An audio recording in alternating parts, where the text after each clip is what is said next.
After interviewing well over 1,000 men and working with at least 400 of those personally as a divorce coach, I have seen separated and divorced men try a lot of things to make the healing and recovery process easier. In this video, I'm going to share with you the top 3 changes, the top 3 things I see men doing that actually work to make divorce recovery faster and easier.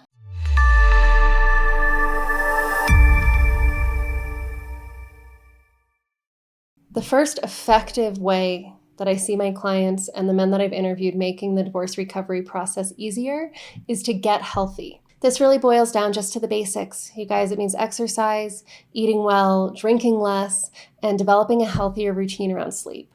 And this is not something I coach around. It's not a part of my program, but it is something that I hear again and again inside of my Better Be Undivorced program when I ask the men what's helping them, what's working for them, what advice they would give to one another. They always come back to these things. They say, I started going to the gym. I started walking 4 miles every day. I started cooking for myself, going shopping and making healthy food. I stopped drinking, or I started drinking less. I started going to bed on time.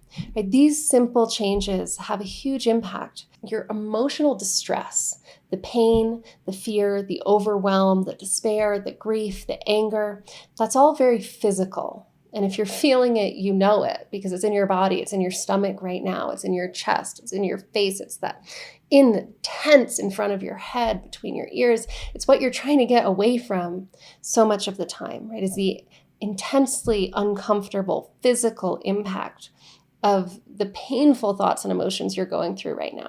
I have seen again and again in this work that when we are physically in a weakened state, our emotions become more unmanageable. And on the other side, as our physical state gets more balanced and healthy, it becomes easier to manage overwhelming emotions. And I see the men I work with figuring this out on their own again and again before I even start working with them. When I ask them what they're doing, they'll always talk about the exercise. And it helps. Movement helps. Moving, just walking, changes the way we process information. Exercise helps you deal with those intense emotions in the body. It also helps you sleep. It helps to regulate your cortisol levels. You don't have to be rigid about this. Just start doing what you can. Right? For some of the men I work with, they quit drinking. Absolutely. They go to AA or they just let it go on their own. But for some of them, they can't do that. You might be in a situation where you can't do that right now, where it's too much, where that's a coping skill, a coping mechanism that you need still. And that's okay. Just reduce it a little bit. Start walking. Eat one healthy meal. Eat breakfast, right? Make one small change at a time to improve your physical health. But I promise you, as your physical body gets healthier, your emotions will get less intense and easier to manage. The two correlate. And as you start to learn how to work with your emotions and regulate your nervous system so it doesn't overwhelm you, you will see this so clearly. When you're sick, you become more emotionally overwhelmed. When you're tired, when you didn't sleep well, when you didn't eat, your emotions become harder to regulate, more likely to hijack your brain and take over. The more you can prioritize your physical health, the easier it's going to be to deal with the emotional side of your divorce. The second thing I see making a huge impact on men in terms of divorce recovery is getting connected. The men that I talk to who have connections in their lives, who have friends they can call, family support, people around them that they trust, that they feel cared about by, those men have such an easier time of it than the men who feel isolated and alone.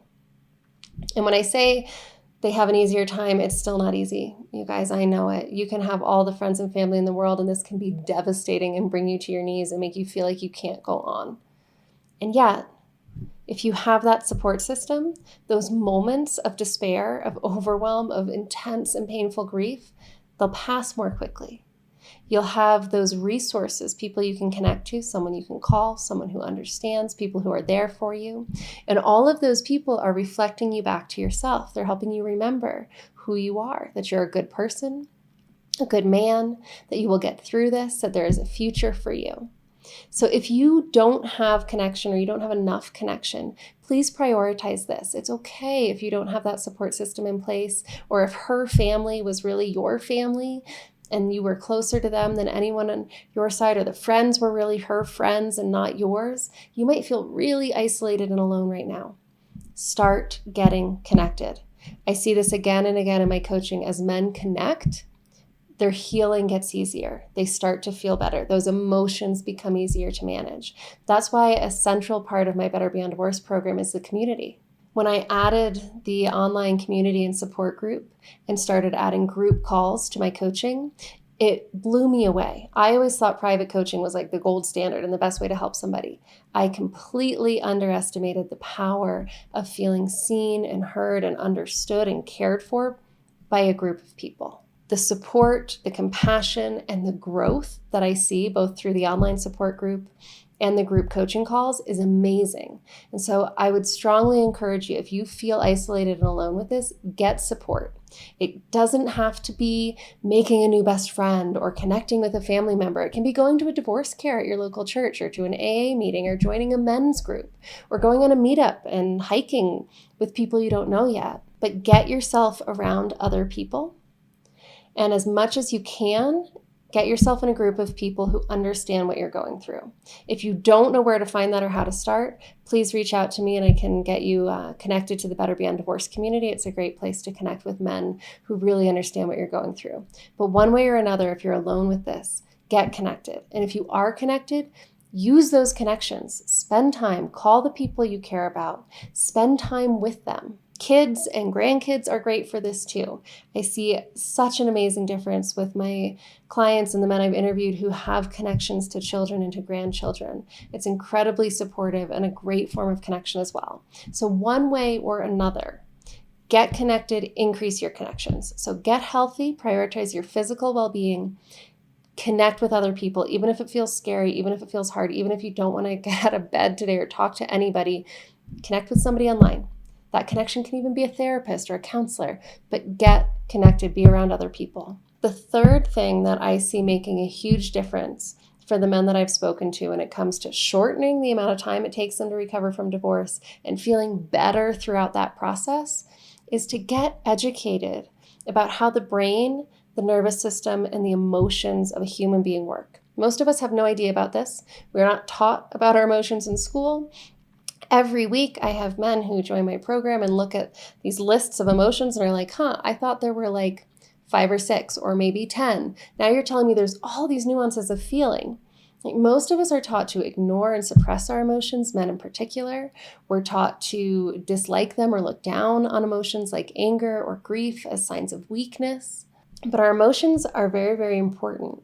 They're just as important as feelings of hunger or thirst to help us survive. They're important messages from our body telling us what we need to be healthy, to feel good, to be whole. And when we ignore our emotions, we're ignoring things in our physiology, and we can actually start to experience a lot of physical distress from suppressed emotions. I talk to a lot of men who develop heart problems during and after divorce, and a lot of those same men see those heart problems resolve when they learn to work with their emotions. And there's a lot of little things that you were never taught, that you had no way of knowing, but that you need to know if you want to get through this divorce, I'm not going to say painlessly, but as comfortably, as quickly as possible, and really have a full, healthy, happy, connected life out the other side.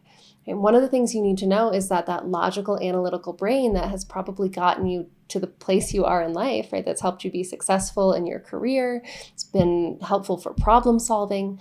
That part of the brain is in the dorsolateral prefrontal cortex. It's right here on both sides of your head. It has no direct neural connections to your limbic system, which is where all of the fear and anxiety that you're feeling right now is coming from.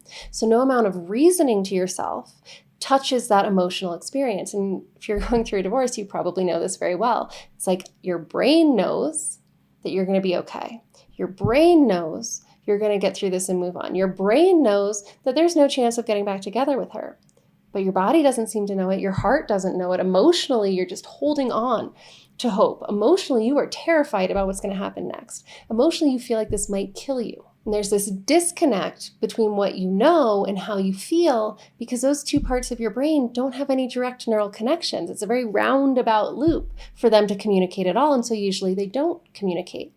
But there are other parts of the prefrontal cortex of the conscious mind that we can use to talk to the emotional brain. So we can start to link up what we know and what we feel if we learn to communicate properly to use the right parts of our brain.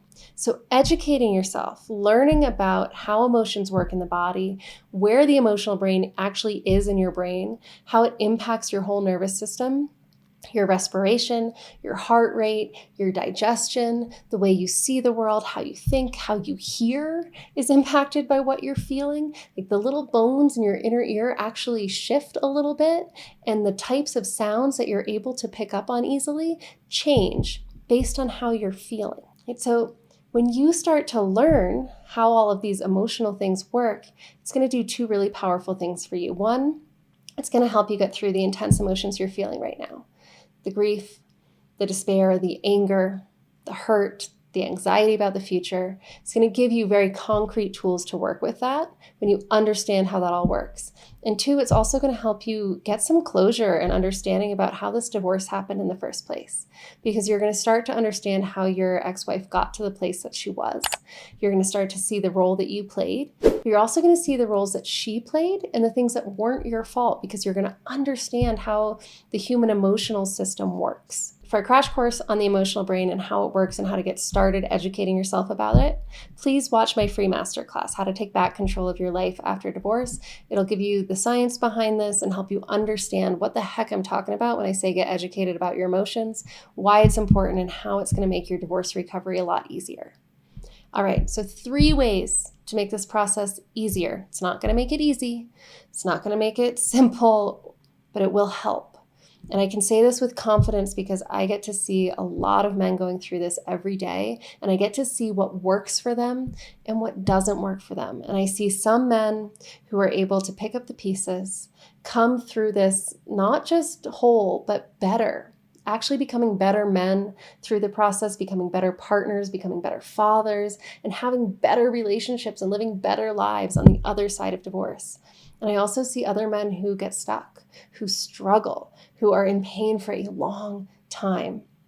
And the difference is always these things, or at least one of them is missing. The men that are able to pick up the pieces not only survive, but really thrive during and after the divorce process. They're the ones who get healthy, they get connected, and they get educated about how their brain and their emotional brain are working. I hope you will do the same. I'd love to help you with that in my free masterclass, so please join me there.